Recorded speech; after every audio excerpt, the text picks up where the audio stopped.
Vous êtes sur le point d'écouter une mini-disto tirée du journal d'enquête d'Émile et Sébastien.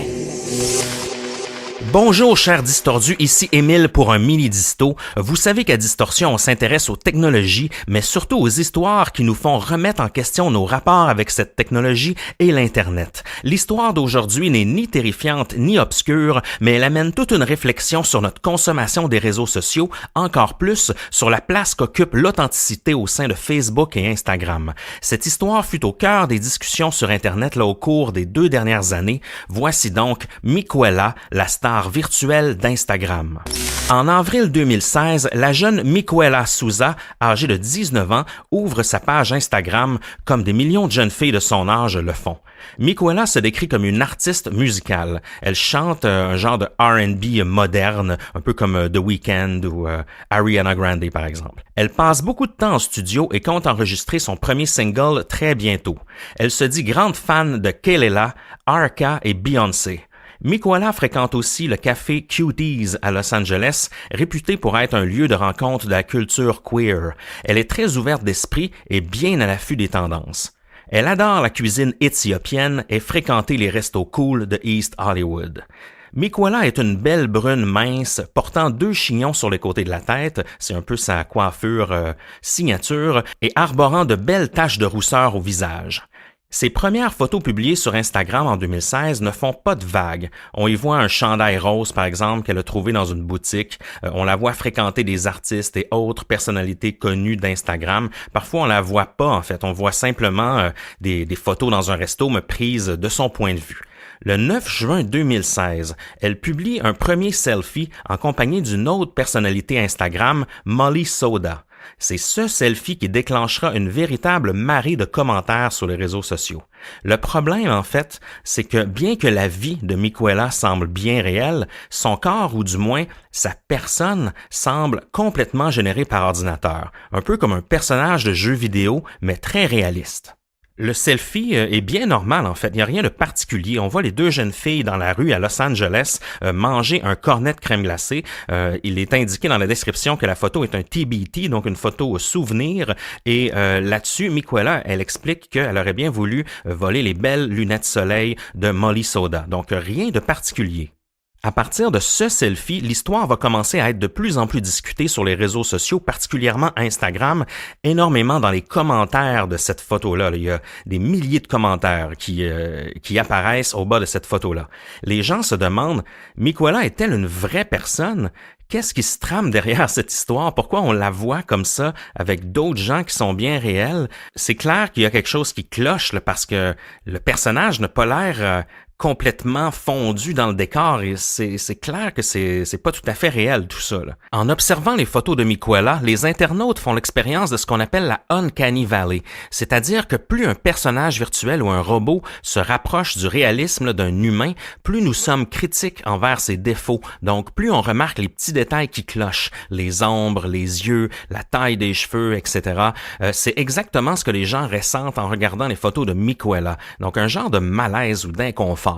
En moins d'1 an, elle va atteindre le demi-million d'abonnés sur Instagram, malgré ce doute qui persiste comme quoi, c'est peut-être pas une vraie personne après tout. Ce large bassin d'abonnés fait du sens car Miquela n'est pas l'instagrammeuse typique.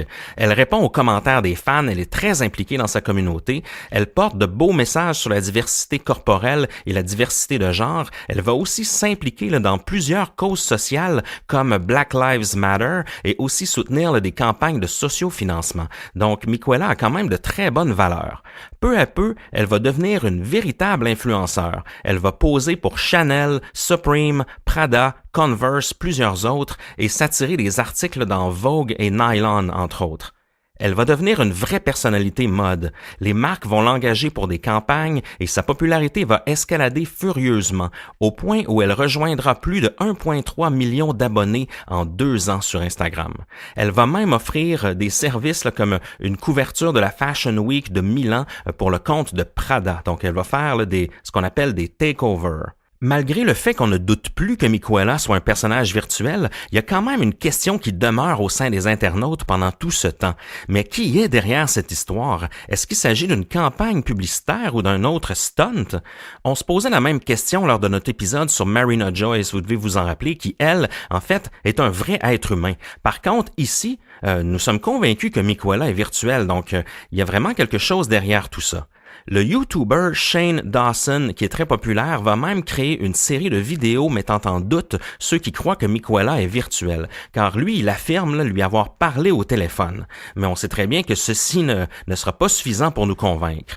À la mi-2017, 2 autres profils Instagram commencent à interagir avec Miquela, et là, ça va devenir un peu inquiétant.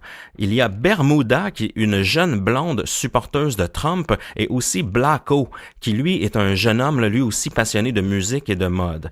Et là, il va s'installer une genre de relation amicale, mais aussi haineuse entre ces 3 personnages-là, et ça va être quand même assez inquiétant. Le problème avec ces 2 autres personnalités, ils ont l'air eux aussi d'être des êtres virtuels. Mais qu'est-ce qui se passe soudainement sur Instagram? Les internautes vont même soupçonner que tout cela est une promo gigantesque pour le jeu vidéo Les Sims. L'histoire va devenir un vrai sitcom et des millions de gens vont suivre tout ça live sur Internet. En avril 2018, comble du drame, le compte de Miquela se fait pirater par Bermuda, donc l'autre star virtuelle. Elle supprime des photos du compte de Miquela et demande fermement à Miquela d'avouer qu'elle est un robot et d'arrêter de mentir à ses fans. Elle lui donne 48 heures pour le faire, donc un ultimatum. Miquela et Bermuda vont alors se rencontrer, apparemment dans la vie réelle. Ils vont même poster un selfie ensemble et faire la paix. Bermuda a expliqué à Miquela qu'elle a été conçue par une firme d'intelligence artificielle nommée Kane, basée à Los Angeles, et qu'elle était à la base conçue pour être un esclave sexuel. Donc là, l'histoire prend une toute autre tournure. Par la suite, elle a été récupérée par ses managers actuels de la firme, encore une fois de Los Angeles, Broad. Tout ce drame vécu en direct sur Instagram va créer encore une fois une vague d'intérêt envers Miquela et les autres personnages du trio. À partir de ce moment, Miquela ne se cachera plus d'être une personnalité virtuelle, elle va même faire un coming out sur Instagram et elle va sans gêne l'exprimer sur toutes ses plateformes. Donc c'est assez particulier ici. On a un robot virtuel qui fait un genre de coming out via sa chaîne, un peu comme on voit chez certains autres influenceurs, par exemple, qui vont faire un coming out sur leur homosexualité ou leur bisexualité ou autre. Donc elle a fait un coming out sur sa personne, comme quoi elle est un être virtuel. Et là, il y a toute cette histoire-là autour de l'esclavage sexuel et des firmes d'intelligence artificielle de Los Angeles. Et vraiment, les internautes vont commencer à creuser, là. Alors que l'entreprise d'intelligence artificielle Kane est très nébuleuse et qu'aucune entreprise enregistrée correspond à ce nom, selon les recherches des internautes, il se trouve que la firme Broad, elle, est bien réelle. Fondée par Sarah Decoux et Trevor McFredries, Broad est une start-up de Los Angeles spécialisée en intelligence artificielle, selon les descriptions officielles, mais qui est maintenant spécialisée en influenceurs virtuels. Donc, pour eux, Miquela était un projet spécial destiné à explorer le concept d'une intelligence artificielle qui découvre qu'elle est un robot et fait un coming out sur Internet. Miquela est aussi une réponse à tout le manque d'authenticité que l'on retrouve sur les réseaux sociaux sous le couvert de l'authenticité, justement. Vous savez de quoi je parle. La firme se doutait bien que les internautes allaient s'en rendre compte, c'est pourquoi ils ont introduit d'autres personnages et une narrative cohérente un peu plus complexe. Donc évidemment, c'était intentionnel, ils se doutaient que les internautes allaient se rendre compte que Miquela était virtuel, mais ils ont vraiment voulu amener justement de beaux messages et amener un attrait pour cette personnalité-là. Parce que au fait, on a été séduit par Miquela. Non seulement c'est un beau personnage, mais on sait que c'est virtuel. Donc, ce qui manifeste l'intérêt envers elle, c'est les valeurs qu'elle véhicule, c'est les bonnes causes qu'elle supporte, c'est justement les réflexions qu'elle a. Mais on sait très bien que derrière tout ça, il y a des vrais humains et une vraie firme spécialisée là-dedans. Ça me rappelle un peu, vous savez, la star virtuelle japonaise Hatsune Miku qui donne des concerts, qui a fait des albums et qui a une énorme base d'abonnés sur les réseaux sociaux. Eh bien, c'est un peu la même chose qu'on retrouve ici, là, à un autre niveau. Il se trouve que l'entreprise Broad se porte très bien. La start-up a récemment convaincu plusieurs entreprises d'investissement et des anges d'investissement de leur fournir des fonds, car beaucoup d'entreprises et clients potentiels voient une mine d'or avec les influenceurs virtuels. Vous imaginez, en maintenant, c'est très simple, on veut faire une collaboration avec un influenceur, on a juste à photoshopper une voiture ou une montre de luxe, on n'a même pas besoin de l'envoyer pour vrai et d'organiser une vraie collaboration dans la vie réelle. Donc c'est beaucoup plus simple, vous voyez qu'il y a un potentiel immense. Ils ont recueilli plus de 9 millions en fonds tout récemment dans une ronde de financement en 2018, assez impressionnant. La popularité de Miquela, elle, grandit toujours car elle continue de livrer un message positif et à soutenir de belles causes qui, elles, ont des répercussions dans la vie réelle. En fait, quand on regarde cette histoire d'un autre œil, Miquela est peut-être la plus authentique influenceur qui soit, car elle n'a jamais prétendu avoir une autre vie que la sienne et la communauté l'a acceptée telle qu'elle est. Qu'en pensez-vous, les distordus? Allez nous dire ce que vous en pensez sur le groupe de discussion sur Facebook. Sinon, n'oubliez pas de soutenir le show en nous offrant une tournée de bière au distorsionpodcast.com. Vous pouvez aussi nous rejoindre sur Instagram au Distorsion Podcast. Vous allez voir, on est bien réel.